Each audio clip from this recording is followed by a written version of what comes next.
Assalamualaikum warahmatullahi wabarakatuh. Sahabat, saya ingin menyampaikan kepada kalian semua tentang konsep ekonomi Islam yang saya pahami. Hari ini terjadi berbagai macam bentuk mazhab, berbagai macam bentuk pemikiran sebagai hasil penafsiran atas nilai-nilai ekonomi di dalam ajaran Islam. Jadi apa itu ekonomi Islam? Ekonomi Islam adalah sebuah identifikasi diri terhadap sebuah nilai-nilai yang digunakan oleh umat Islam untuk memenuhi kebutuhan hidupnya. Nah, tentu di dalamnya ada beberapa prinsip. Ya, prinsip pertama adalah prinsip ketauhidan. Ini tidak pernah lepas. Artinya apa? Setiap umat Islam di dalam memenuhi kebutuhan hidupnya, baik di sektor jasa maupun di sektor produksi, ini semata-mata untuk beribadah kepada Allah, untuk bertakwa kepada Allah, untuk mengangkat harkat martabat dirinya agar tidak merepotkan orang lain, agar tidak membebani orang lain, dan agar tidak dikasihani oleh orang lain. Maka status agnia, status muzaki ini menjadi sebuah kedudukan sosial yang terpuji di dalam tatanan sosial Islam. Jadi tauhid ini menjadi penting. Jangan sampai bagaimana manusia ini bekerja, bagaimana manusia memenuhi kebutuhan hidupnya, ini tercerabut dari semangat untuk sebuah kebaktian kepada Tuhannya. Ini menjadi sebuah hal yang sangat fundamental. Yang kedua, sebetulnya dalam ekonomi Islam sederhana. Selain masalah tauhid adalah masalah eh, halal haram. Umat Islam wajib mengenal mana yang halal, mana yang haram. Karena di dalam ajaran Islam semuanya halal kecuali yang haram, maka yang haram itu artinya sedikit. Maka kebanyakan di dalam hukum-hukum Islam itu dipelajari yang haram-haram saja gitu. Artinya apa? Selain itu halal. Kalau memang nanti terjadi keraguan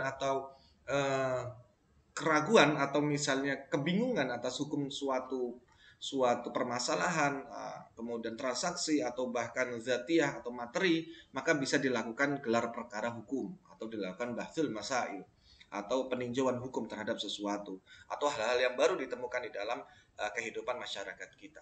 Halal haram ini suatu hal yang penting, dan di dalam halal haram ini artinya apa? Ekonomi Islam ini bisa dikatakan sebagai ekonomi syariah. Kenapa? Syariah di sini bukan berarti agama Islam, berarti ekonomi syariah adalah ekonomi yang berbasis pada hukum fikih. Fikih itu adalah realitas dari syariah di dalam Islam. Nah, ini menjadi penting, jadi penguasaan antar fikih. Pertama adalah masalah tauhid, kedua masalah syariat. Nah, yang ketiga adalah syariat ini untuk memahami, sekali lagi untuk memahami halal haram ya. Yang ketiga adalah realitas atau doktrin atau prinsip antarodin. Antarodin artinya saling ridho. Di dalam Islam, di dalam nilai-nilai ajaran Islam, saling ridho di dalam transaksi, saling ridho itu saling rela, itu menjadi hal yang wajib. Maka penindasan, pemerasan, perampasan, pencurian, korupsi ini haram di dalam ajaran Islam. Antarodin ini menjadi suatu hal yang sangat fundamental, menjadi prinsip di dalam ajaran Islam. Saling rela, dan bahkan dari saling rela ini membebaskan seseorang untuk berdagang, berbisnis dengan seseorang ataupun tidak, untuk melanjutkan transaksi ataupun tidak. Artinya adanya kebebasan atau free will. Ada kebebasan antara seorang selama tentu yang diperdagangkan atau yang diusahakan ini adalah bisnis-bisnis yang tidak menyangkut hajat hidup orang banyak. Kalau yang menyangkut hajat hidup orang banyak, seperti yang dikelola negara, maka ini adalah hak negara. Maka negara memang mengontrol hak-hak yang sumber daya, maksud saya, negara mengontrol sumber daya yang menguasai hajat hidup orang banyak. Misalnya hari ini sudah menjadi hajat banyak adalah misalnya minyak, gas, kemudian adalah beras misalnya, sembako dan sebagainya, BBM.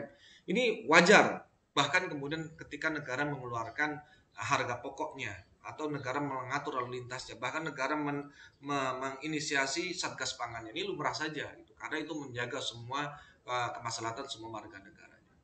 Terakhir yang sudah saya sebutkan sebetulnya sederhana saja.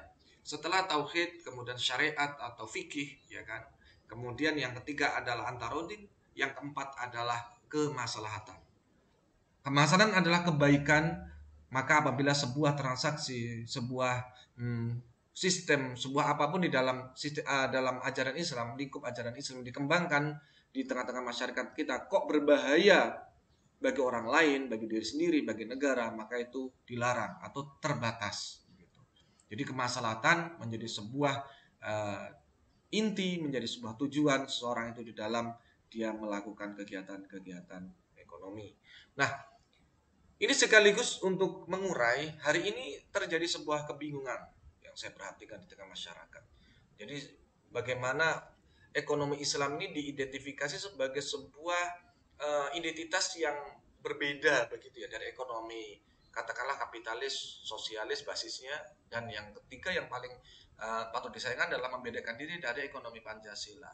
Ini berbahaya menurut saya karena ekonomi Islam itu bukan, menurut saya itu bukan sebuah sistem yang dipahami sistem selama ini, karena bagaimana mungkin dalam sebuah sistem negara ada sistem ekonomi Pancasila, di situ juga hidup dikembangkan sistem ekonomi Islam.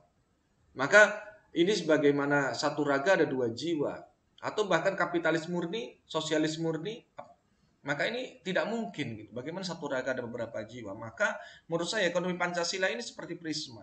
Jadi sisi-sisinya ini dia menerima nilai dari manapun, hatta dari ekonomi Islam, nilai-nilai ajaran Islam. Tujuannya apa? Untuk kesejahteraan masyarakatnya.